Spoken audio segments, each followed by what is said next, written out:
Hello guys welcome to back स्वागत छ फेरि आजको नयाँ भिडियोमा तपाईहरुलाई आई होप तपाईहरु सन्चै हुनुहुन्छ होला। म एकदमै सन्चै छु, आरामै छु। अनि गुड मर्निङ है गाइज, गुड मर्निङ। अनि सो कतिजना उठ्सक्नु होला, कतिजना चिसोले गर्दा जाडो महिना छ ओछानमै बस्नु होला हैन। सो अनि मौसम चाहिँ बिहानको यस्तो छ देख्न सक्नुहुन्छ। यो चाहिँ नदी भइहाल्यो, देख्न सक्नुहुन्छ मौसम यस्तो हो, यस्तो छ। अनि चिसो छ, त्यही हो। आयो राम्रोसँग अब तातो कपडा लाउनु होला, तातो कुरा खानेकुराहरू खानु होला, धेरै चिसोमा नबस्नु होला, आफ्नो स्वास्थ्यलाई पनि केयर गर्नु होला हैन। अनि त्यही हो, मेरो चाहिँ भिडियो अब रेगुलर हालिसकेको छैन। अनि अब त्यही हो, अब गाउँतिर अब त्यही त हो नि हैन, भिडियो अब हाल्नलाई खासै फुर्सद हुँदैन, अनि टाइम पनि छैन नि त। अनि अब धान झार्ने यताउति खेतको कामले गर्दाखेरि चाहिँ भ्याएको छैन मैले चाहिँ भिडियो पोस्ट गर्नलाई। अनि सो सपोर्ट गरिदिनु होला मेरो भिडियोमा, अनि यसो हेरिदिनु होला, लाइक गरिदिनु होला मन पर्यो भने हैन। अनि सो त्यही हो, म चाहिँ अनि बिहान यता आएको थिएँ मेरो पराल लानलाई अरे। अनि पराल चाहिँ बेचिदिएको छु कि मैले चाहिँ। अनि अब पराल राखेर के गर्ने हैन। अनि आफ्नो अब बस्ती भाउ छैन, त्यही 4वटा बाख्राहरू छ। अनि पराल त्यत्रो पराल राखेर के गर्नु हैन, 10-12 मुरीको पराल, त्यो पराल बेच्नुलाई आएको। अनि पराल बेच्ने मान्छे त आयो तर यो आएन। आज अब जात्रा छ, जात्रा सो। अनि आज चाहिँ 2 गते हो हाम्रो चाहिँ। त्यहाँनिर जात्रा लाग्छ, अहिले अब देख्दैन। सो म तपाईँहरूलाई अहिले देखाइ नै हाल्छु त्यो कहाँनिर जात्रा लाग्छ भनेर। अनि त्यही हो, अब जिन्दगी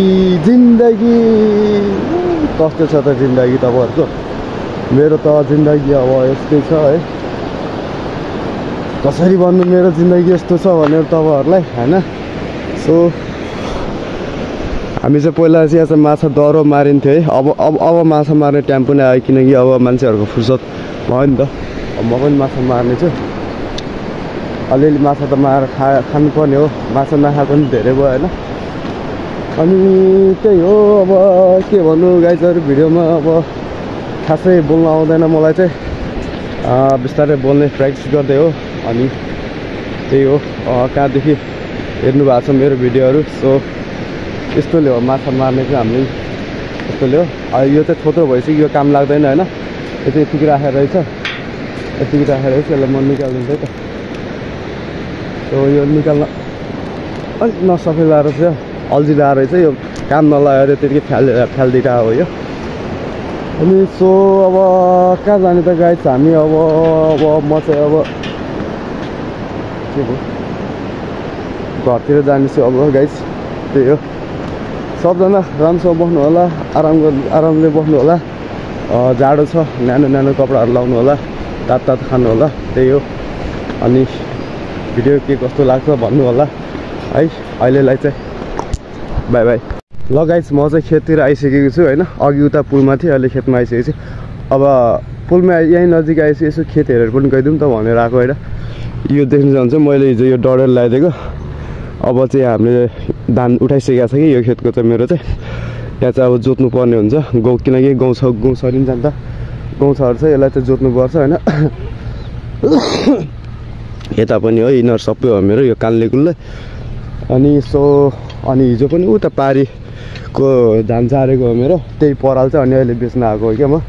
अनि सो जात्रालाई पनि खर्च छैन नि त, अनि 2-4 हजार पनि यसो खर्च हुन्छ, अनि यसो रमाइलो गर्न पाइन्छ नि त पैसा भएपछि। सो देख्नुहुन्छ मौसम यस्तो छ, घाम बिस्तारै डाँडाबाट यो कुहिरो हट्दै गइरहेको छ होइन।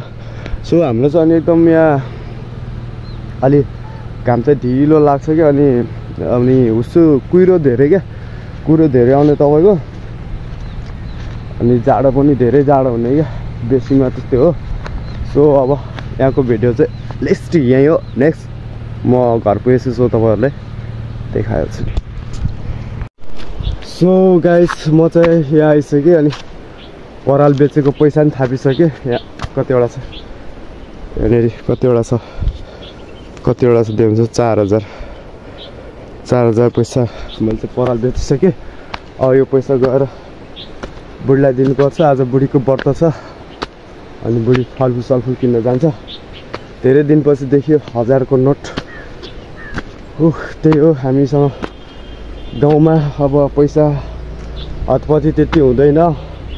के भन्नु गरिबको छोरो भयो। आयो फेरि उकालो छ, यस्तो उकालो छ हेर्नु न, यस्तो उकालो मरिमरि हिँड्नुपर्ने हुन्छ। सो गाइस ल घरमै गएर भेटौँला है हामी चाहिँ। सो अनि गाइस म चाहिँ घरमा आइसकेँ।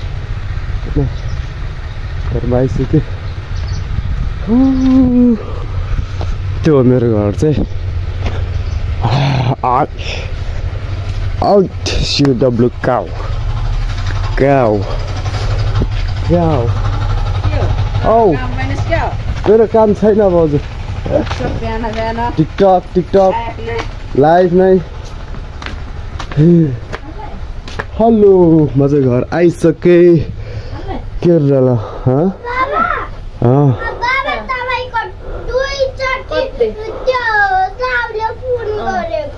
हो र पैसा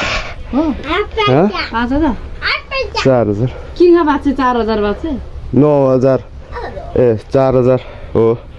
तारा थोरै अछि त नि 10 मिनट अलि बेनी पार नो मरेर अनि कस्तो हिसाब गर्छ हेर्नी।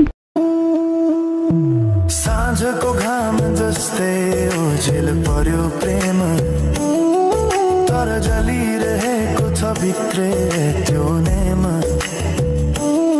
कसरी बिर्सु तिम्रो दृष्टिको मादकता, त्यो त मेरो अस्तित्वकै भाग्यता। वर्षौं बिते तर